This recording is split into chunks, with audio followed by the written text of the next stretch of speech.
BJP ఇచ్చినటువంటి road map లో భాగంగా బీజేపీ ఎందుకు అని అంటే వాళ్ళ మిత్ర పార్టీ కాబట్టి వాళ్ళ రోడ్ మ్యాప్ అడిగారు పవన్ కళ్యాణ్, వాళ్ళు రోడ్ మ్యాప్ ఇచ్చారు. అందుకు అనుగుణంగా ఏంటి అని అంటే దక్షిణాది రాష్ట్రాల్లో పవన్ కళ్యాణ్ బీజేపీకి వాళ్ళకు కావలసినటువంటి హిందుత్వ ఎజెండాకు అనుగుణంగా పనిచేసి అక్కడ ఉండేటువంటి రాజకీయ నాయకుల మీద, ఇప్పుడు డిఎంకే మీద ఎందుకు కాలు దువ్వారు పవన్ కళ్యాణ్? అక్కడికి వెళ్ళి ఏమన్నా ఈయన జనసేన పార్టీ తరఫున రాజకీయం చేస్తారా? చేసేమన్నా అక్కడ ఏమైనా సీట్లు సాధిస్తారా? అక్కడ ఏంటి అని అంటే బీజేపీ ఎజెండాకు అనుగుణంగా మాట్లాడటం, డిఎంకే విధానాలకు వ్యతిరేకంగా మాట్లాడటం, హిందీ భాషకు సంబంధించిన అంశాల మీద మాట్లాడటం. ఆ అంశము ఇటు ప్రకాష్ రాజు లాంటి వాళ్ళ, అదే విధంగా డిఎంకే కూడా రెస్పాండ్ అయింది. డిఎంకే కూడా వాళ్ళు ప్రెస్ రిలీజ్ ఇచ్చినటువంటి పరిస్థితి ఉంది. ఇది పవన్ కళ్యాణ్ కోరుకున్నటువంటి అంశం. అంటే హిందీ భాష కానివ్వండి, లేకపోతే దక్షిణాది రాష్ట్రాలకు సంబంధించిన ఉత్తరాది రాష్ట్రాల ఆధిపత్యానికి సంబంధించినటువంటి విషయాల్లో పవన్ కళ్యాణ్ వైఖరి కానివ్వండి, గతంలో వైఖరిని ఇప్పుడు మార్చుకున్నటువంటి పరిస్థితులు ఉన్నాయి. ఇప్పుడు ఈ నేపథ్యంలో మొత్తం మిగతా రాష్ట్రాల్లో చర్చ జరుగుతున్నటువంటి పరిస్థితి ఉంది. ఇక చిరంజీవి విషయానికి వచ్చేసరికల్లా, చిరంజీవి రాజకీయాలకు సంబంధించినటువంటి విషయంలో ఆయన పిఆర్పిని అప్పుడు ప్రారంభించడం, ఆ రోజున పిఆర్పిలో పవన్ కళ్యాణ్ కూడా ఉన్నాడు యువరాజ్యంలో. పిఆర్పి అనేటువంటిది కాంగ్రెస్ పార్టీలో విలీనం చేయటం, ఆ కాంగ్రెస్ ఇప్పుడు రాజకీయాలకు సంబంధించినటువంటి విషయంలో అంటే పూర్తి స్థాయిలో పార్టీని కొనసాగించలేనటువంటి పరిస్థితి అనేటువంటిది చిరంజీవికి ఎదురైనటువంటి అనుభవం. అంటే రాజకీయాల్లో ఒక రకంగా ఫెయిల్ అయినట్లు, అంటే సక్సెస్ కాలేదు. దీన్ని బట్టి సక్సెస్ అవుతున్నటువంటి తన తమ్ముడు అంటే ఒక రకంగా చెప్పాలంటే చిరంజీవి పవన్ కళ్యాణ్ని కొడుకులాగా భావించేటువంటి విధానం మనం కూడా గతంలో చాలా సందర్భాలు చూసాం.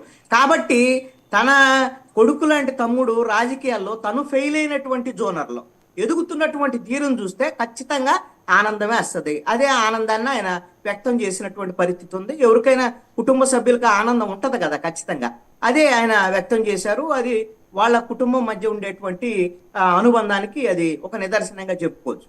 ఇక బండ్ల గణేష్ కానివ్వండి, మిగతా వాళ్ళు కానివ్వండి, ఇవన్నీ మాట్లాడేటువంటి మాటలు నాకు తెలిసి బండ్ల గణేష్ ఏ పార్టీలో ఉన్నాడో మరి నాకైతే ఐడియా లేదు. గతంలో ఏదో బ్లేడ్ పెట్టి కోసుకుంటా అనుకున్నప్పుడు అప్పుడు కాంగ్రెస్ లో ఉన్నాడు, తెలంగాణ కాంగ్రెస్ లోనే ఎక్కడో ఉన్నాడు.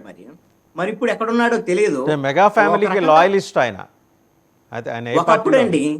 ఇప్పుడు రాజకీయాల్లో ఎవరు కూడా శాశ్వత మిత్రులు శాశ్వత శత్రువులు ఉండరు. అది వ్యక్తులు కూడా అంతే. ఇప్పుడు మెగా ఫ్యామిలీకి ఆయన ఒక రకంగా చెప్పాలంటే నాకు తెలిసినంత వరకు బొత్స సత్యనారాయణకి ఆయన బినామీ అండి, ఒక నిర్మాతగా ఉండేటువంటి వ్యవహారము. దాంతో కొన్ని సినిమాలు పవన్ కళ్యాణ్ తోనో లేకపోతే మిగతా వాళ్ళతోనో కొన్ని సినిమాలు ఆయన నిర్మాతగానో సహ నిర్మాతగానో వ్యవహరించినటువంటి సందర్భము, అలాగా వాళ్ళతో కొనసాగారు. కొన్ని సందర్భాల్లో విభేదించినటువంటి విషయాలు కూడా ఉండి ఉండొచ్చు. అందుకని ఇప్పుడు వీళ్ళు సినిమా వాళ్ళు కాబట్టి వాళ్ళు ఏదైనా మాట్లాడితే కొంత జనం మీడియాకు కూడా అది హాట్ టాపిక్ గా మారేటువంటి అవకాశం ఉంటుంది. ఆయన ఎవరి పేరు పెట్టలేదు, నాగేంద్ర బాబు గురించి మాట్లాడలేదు. అసలు నాగేంద్ర బాబు అంటే చూసే ఉంటారు మీరు, ఆయన జీవితంలో ఎవరైనా నీకు సహాయం చేస్తే దాన్ని రాయిపై చెక్కించుకున్నట్టు గుర్తుంచుకో, కానీ నువ్వెవరైనా సహాయం అయితే దాన్ని నీటిపై రాసినట్టు మర్చిపో. నిజమైన మంచితనం అంటే మళ్ళీ ఏమీ ఆశించకుండా చేయటం.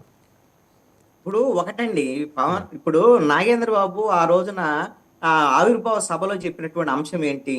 పిఠాపురం ప్రజలు, జన సైనికులు వీళ్ళందరూ కలిసి పని చేస్తేనే పవన్ కళ్యాణ్ గెలిచాడు, ఎవరి వల్ల గెలిచారు అనుకుంటే వాళ్ళ కర్మని అన్నాడు. అది వాళ్ళ పార్టీ యొక్క వైఖరి, వాళ్ళ యొక్క ఆలోచన. అది ఇప్పుడు అది తెలుగుదేశం పార్టీకి వర్తిస్తుంది, అదే విధంగా బీజేపీకి వర్తిస్తుంది, సపోజ్ వర్మకు కూడా వర్తిస్తుంది.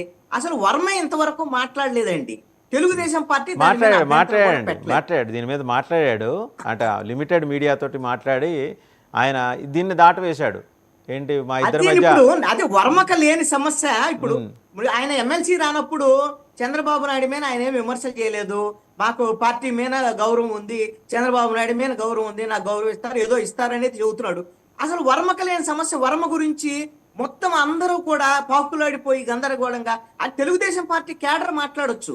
ఎందుకు అని అంటే అరే మాకు పనిచేసినటువంటి వాడికి ఏమీ రాలేదు, చంద్రబాబు నాయుడు అన్యాయం చేస్తున్నాడు, అదే విధంగా నారా లోకేష్ అన్యాయం చేస్తున్నాడు, ఈ జనసేన వాళ్ళు అడ్డుపడుతున్నారు.